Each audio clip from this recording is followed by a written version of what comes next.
बिस्मिल्लाहिर्रहमानिर्रहीम। अस्सलाम वालेकुम फ्रेंड्स, आज मैं आपके साथ शेयर करूंगी बकरा स्पेशल बहुत ही मज़ेदार मटन कढ़ाई की रेसिपी।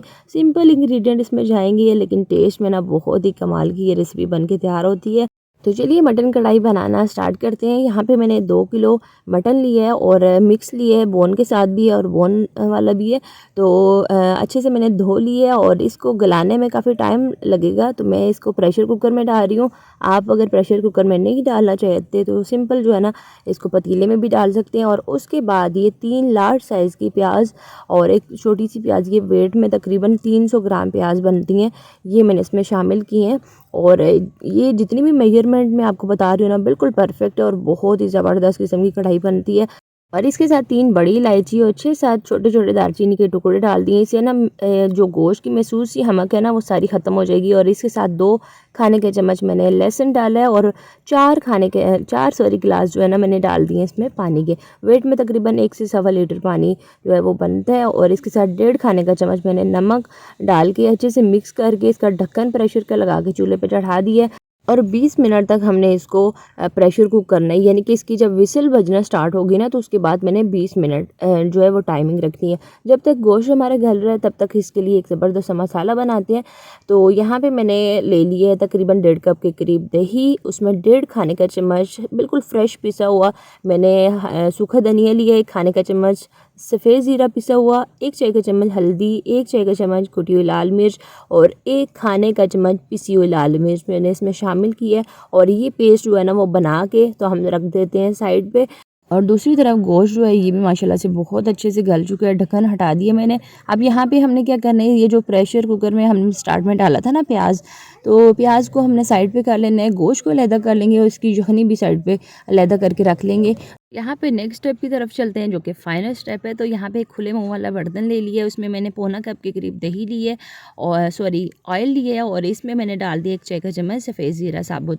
थोड़ी देर के लिए हमने इसको फ्राई करना है। जैसे इसमें से खुशबू आने लगेगी तो इसमें मैंने शामिल कर देनी है ये बॉयल की हुई प्याज जो कि हमने गोश्त में से निकाल के रखी थी, तो ये मैंने इसमें शामिल कर देनी है। और इसके बाद ना हमने थोड़ी देर के लिए इसको फ्राई करना है। जैसे इसका कच्चापन हल्का सा ख़त्म होगा तो इसमें मैंने शामिल कर देना है 1.5 खाने का चम्मच पिसा हुआ अदरक। अदरक जो है वो इस टाइम सिर्फ मैंने डालना है क्योंकि स्टार्ट में लहसुन जो है ना गोश्त को गलाते टाइम मैंने डाला था। तो यहाँ पे 1.5 खाने का चम्मच अदरक डालने के बाद थोड़ी देर के लिए फ्राई करना है कि अदरक का जो कच्चापन है ना वो भी ख़त्म हो जाए। तो यहाँ पे अच्छे से मिक्सिंग की है और उसके बाद हमने डालने हैं इसमें टमाटर यहाँ पे बिल्कुल लाल पके हुए टमाटर जो है ना वो मैंने लिए हैं और वेट में तकरीबन 500 ग्राम के करीब हैं। और ये इस तरीके से स्लाइसिस में मैंने कट कर लिए हैं ताकि जल्दी से गल जाएं, बिल्कुल बारीक स्लाइस है।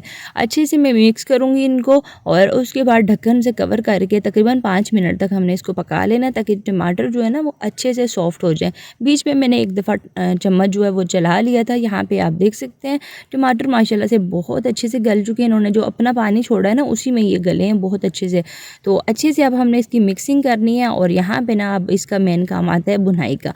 इतना हमने इसकी भुनाई करनी है कि ये जो टमाटर है ना ये बिल्कुल गायब हो जाए पीसीज इसके। तो इसके साथ ही तकरीबन 8 से 10 हरी मिर्चें लेके उसका मैंने पेस्ट बना के रखा हुआ था फ्रीज़र में, तो ये मैंने इसमें शामिल कर दिए। तकरीबन 10 से 12 हरी मिर्चें जो है ना उनका पेस्ट है, ये मैंने शामिल करके थोड़ी देर के लिए मज़ीद इसकी भुनाई करनी है। और अच्छे से मसाला माशाल्लाह से हमारा जो है ना वो भुन चुका है। और इसके साथ ही मैंने ये जो बॉईल करके रखा था गोश्त ये मैंने इसमें शामिल करना है और अच्छे से हम इसकी मिक्सिंग करेंगे। मिक्सिंग जो है ना वो इतनी करेंगे कि ये सारा मसाला जो है ना इसकी कोटिंग गोश्त के ऊपर अच्छे से आ जाए। और तकरीबन 2 से 3 मिनट तक इस मसाले के साथ हमने इसकी भुनाई करनी है। और मसाले के साथ भुनाई करने के बाद मैंने इसमें ये जो दही का जो मसालों के साथ पेस्ट बना के रखा था ना ये भी मैं इसमें शामिल कर दूँगी इसी स्टेज पर। और उसके बाद अच्छे से इसकी मिक्सिंग करेंगे बिल्कुल हल्के हाथों से ताकि बोटी इसकी जो है ना वो टूटने ना पाए। और यहाँ पे दही ने आहिस्ता आहिस्ता पानी छोड़ना शुरू कर दी है, तो इसका पानी खुश्क होने तक हमने इसकी भुनाई करनी है ताकि इसका पानी भी खुश्क हो जाए और तमाम मसालों का मज़ेदार जो फ्लेवर है ना वो इसमें अच्छे से आ जाए। अच्छा, और यहाँ भी इसकी तकरीबन 5 से 7 मिनट तक भुनाई करेंगे और ज़बरदस्त से माशाल्लाह से खुशबू के साथ हमारा जो मटन कढ़ाई है ना ये तैयार हो रही है। और इसी स्टेज पे ये मैंने जो यखनी तकरीबन 1.5 गिलास के करीब है ये मैंने इसमें शामिल की है। और यखनी आप लाजमी इसमें शामिल करिएगा, यखनी में गोश्त का सारा फ्लेवर है और बाद में जब ये कढ़ाई बनेगी ना तो यकीन मानिए बहुत ही ज़बरदस्त बनेगी।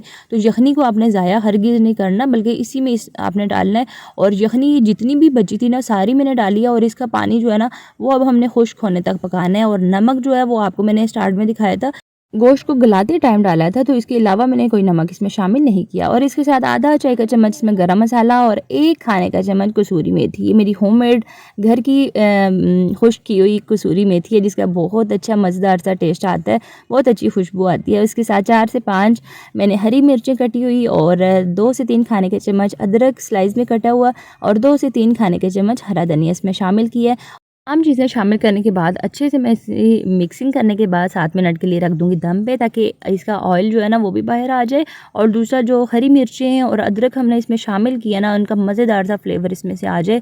तो माशाल्लाह से यहाँ पे 7 मिनट के दम के बाद ना बहुत ही मज़ेदार सी मटन कढ़ाई जो है वो हमारी तैयार हो चुकी है।